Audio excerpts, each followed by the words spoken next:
When you think about history, are there lots of old guys wearing wigs and stockings? When you think about history, is Napoleon really short? And folks have wooden teeth. Do you know that history can be the most incredible, amazing stories for you and me? Sit back and listen to a story right now. It's honest, it's fun, and it's sure to.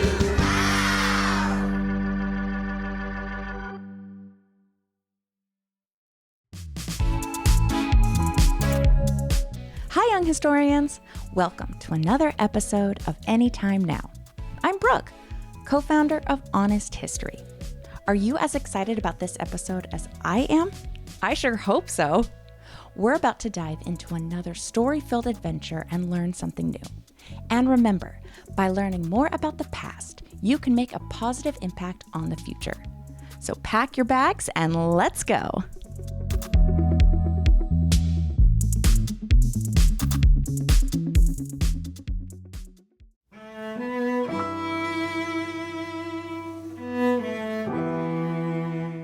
Have you ever looked up at the night sky and wondered about the stars?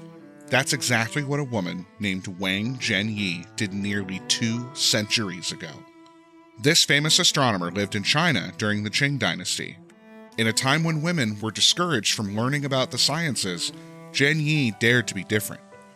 During her short life, she was able to change the way people thought about the Earth, moon, and stars above them. Today, she is remembered as one of China's greatest scientists and poets. Get your telescopes ready.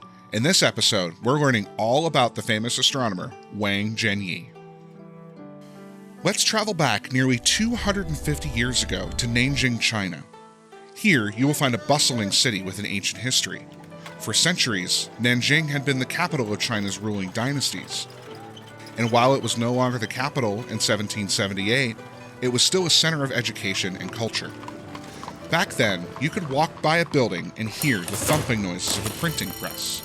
Inside a workshop, artisans would be coating blocks with ink and pressing them against paper to make books. If you walked towards the river, you'd see dozens of ships. Sailors would be shouting from the docks as they unloaded the cargo. Many of them carried precious silk and porcelain. If you walked east, you'd see sacred temples with their beautiful curved roofs. These roofs looked like the spines of dragons. Mere footsteps away, you'd stumble on the huge examination hall. Here, nervous students went to take their imperial exams. If they passed, they could work for the powerful Qing government. And somewhere in this bustling city, filled with students, printing presses, and ships, a young girl sat reading. The girl's name was Wang Zhenyi, and this is where our story begins. Zhenyi was sitting inside of her family's home, turning the pages of the book on her lap. At 11 years old, she was already known for her cleverness and was very fond of reading.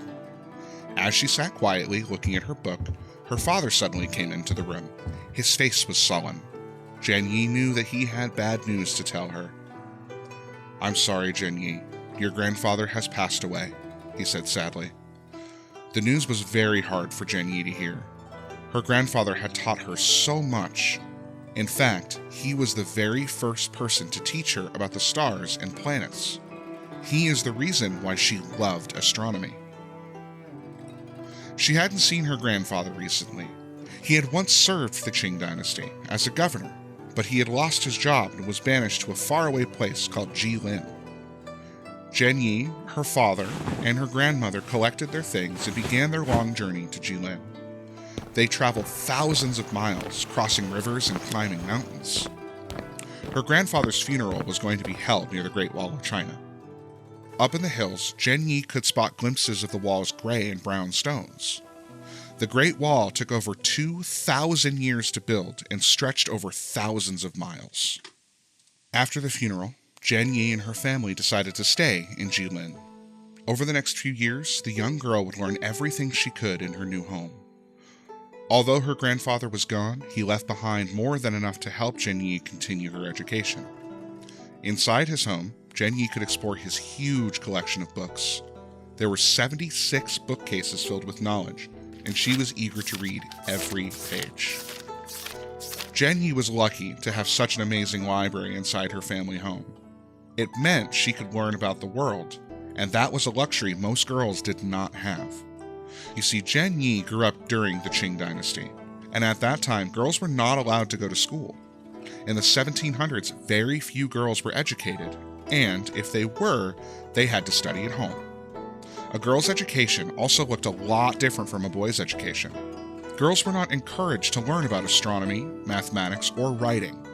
Instead, women were expected to focus on cooking and sewing. But Wang Zhenyi would be different. She learned poetry from her grandmother, who taught her how to write beautiful prose. She learned mathematics, geography, and medicine from her father. He had studied medicine and even published his own research. And then there was her grandfather. When he was alive, he made Zhenyi curious about the night sky. Using his books, she would continue to learn about the planets and the stars. Her new home was very different from the bustling city of Nanjing. Zhenyi had to get used to Jilin's cold winters and hilly landscape.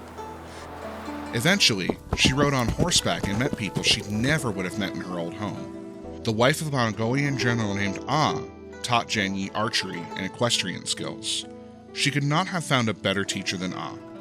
The Mongolians were known for their talent on horseback and learned to ride a horse as early as 3 years old. These skills helped them rule a powerful empire for over 160 years. By the time Zhenyi met Ah, the Mongol Empire was no more, but the skills that helped build it were still very much a part of the Mongolian people. Under Ah's watchful eye, Zhenyi learned how to hit a target with every arrow and practiced martial arts while riding on horseback. I'm thrilled at riding a horse, the girl declared. While living in Jilin, Zhenyi met noblewomen who had traveled to this remote town. They came from all across the empire. In the mornings, Zhenyi and these women would read thousands of poems, and in the evenings, they would look at hundreds of works of art. We filled our bags and cases with writings, she remembered. Zhenyi also came to learn about the everyday people who lived in Jilin. She met women who spent their days breeding silkworms.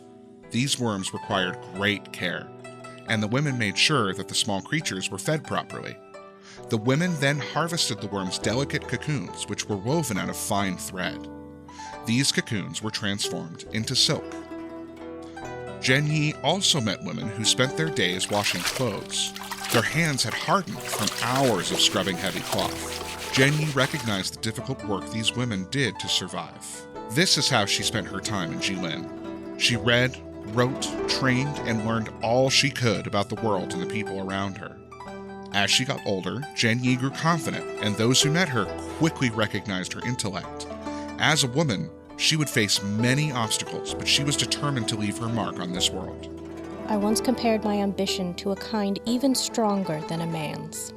And because of her ambition, she would leave behind an astonishing legacy.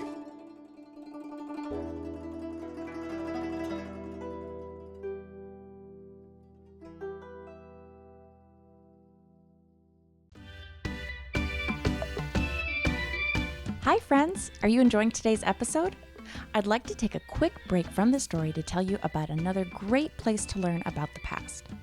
Honest History creates magazines and books for kids that are filled with fun stories and activities that bring history to life.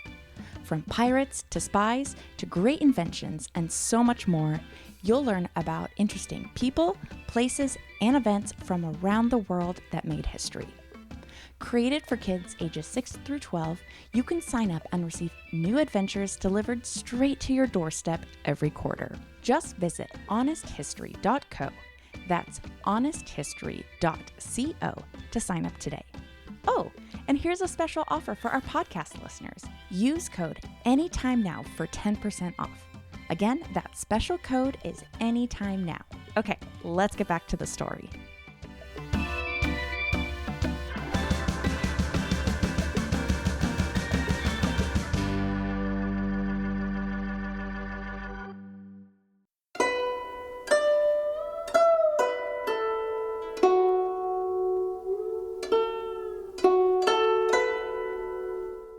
Zhenyi and her family spent 5 years in Jilin. When she was 16, her father told her that they would be moving. She gathered her things, and they prepared for the long journey back across the mountains and through the rivers. They were going to live on the southern bank of the Yangtze River, a place that was familiar to her from her childhood. But by now, Zhenyi had a thirst for travel. When her father made journeys to new cities, she went with him. She traveled to places like Shanxi and Guangdong. Once, she visited Mount Tai in the sacred mountains of China. Standing on top of this tall mountain, Zhenyi thought the earth below her seemed tiny. She gazed down at the winding path beneath her and once saw a line of people so small they looked like ants. They were climbing the mountain to burn incense at the temples that dotted the rocky cliff. She was suddenly inspired by the view. Clouds in the valley are steaming myriad peaks, she wrote. This line became part of a poem. Zhenyi would go on to write many poems about her travels. She wrote about the women she met years ago who bred silkworms and washed clothes. She wrote about her journey to Jilin as a child. Everywhere she went, she wrote about the people she met and the struggles they faced. She believed traveling changed her personality, and without it, she would not have become a great poet. But Wang Zhenyi wasn't just a writer, she was also a scientist. She had never forgotten what her grandfather taught her, and at night she would often gaze up at the dark sky, thinking. She wondered about the moon, planets, and stars gleaming above her. Was the earth round or flat, she asked herself. Why was the sun in different parts of the sky during different times of the year? She remembered the times when the sun went dark, and other times when the moon was a strange color. Why did this happen? After many hours of thinking, she decided to conduct an experiment. She walked to a garden pavilion and moved a round table to the center of the space. She looked up and saw a beam above her and hung a crystal lamp with a cord from this beam. She returned to the table and placed a big round mirror on the side of it. Now she was ready. In her experiment, the round table would be a globe. The shining lamp was the sun, and the mirror was the moon. She began moving these three objects, imitating the way the Earth, Sun, and Moon move in outer space. By doing this, she figured out how lunar eclipses work. A lunar eclipse happens when the Earth sits between the Moon and the Sun, and the Earth casts a shadow upon the Moon. After conducting this experiment, Zhenyi went on to write a very accurate explanation of how lunar eclipses work. You see, at this time, many people did not understand what eclipses were and how they worked. Zhenyi understood the Earth was round, and she also came to understand that the Earth revolved around the Sun. These ideas were revolutionary in China. When Zhenyi wasn't writing poetry or thinking about the stars, she was solving equations.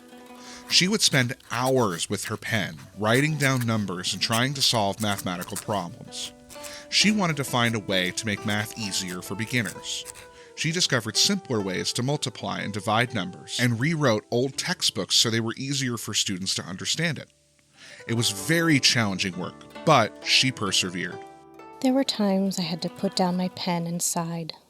But I loved the subject. I will not give it up. She tirelessly continued her work in mathematics and eventually published a book about her calculations when she was just 24 years old. Zhenyi would write many more books about poetry, astronomy, and mathematics.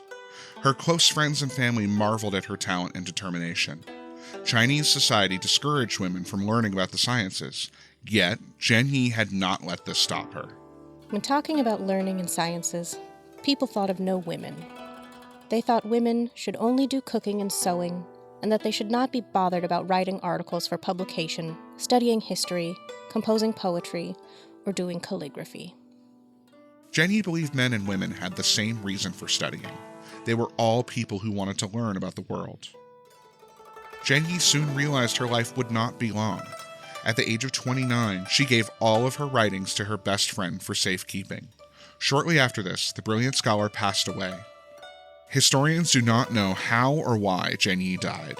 Unfortunately, many of her writings were lost, but the few that remain give us a powerful glimpse into the woman that she was. Though her life was short, Zhenyi managed to leave behind an incredible legacy. She brought revolutionary ideas to Chinese society, ideas about gender equality, mathematics, and the solar system. In many ways, she paved the way for other female scientists and scholars who could now follow in her footsteps. 200 years later, Zhenyi's life continues to inspire people today. In 1994, scientists named a crater on Venus after the celebrated astronomer. It is a fitting tribute to Wang Zhenyi. Now her name is forever linked to the planet she loved to study.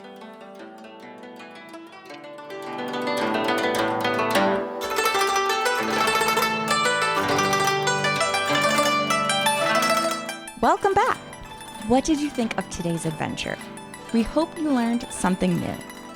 Be sure to share the story with your friends and family, and use what you've learned today to go out there and make a positive impact on history yourself. That's all for now, but if you want to learn more about important and amazing stories from the past, be sure to subscribe to Honest History Magazine, where you'll discover stories from around the world. Thanks for listening!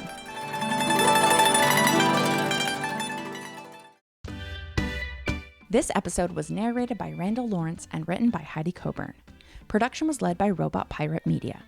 To learn more about Honest History, visit us at honesthistory.co and follow along for updates on social media.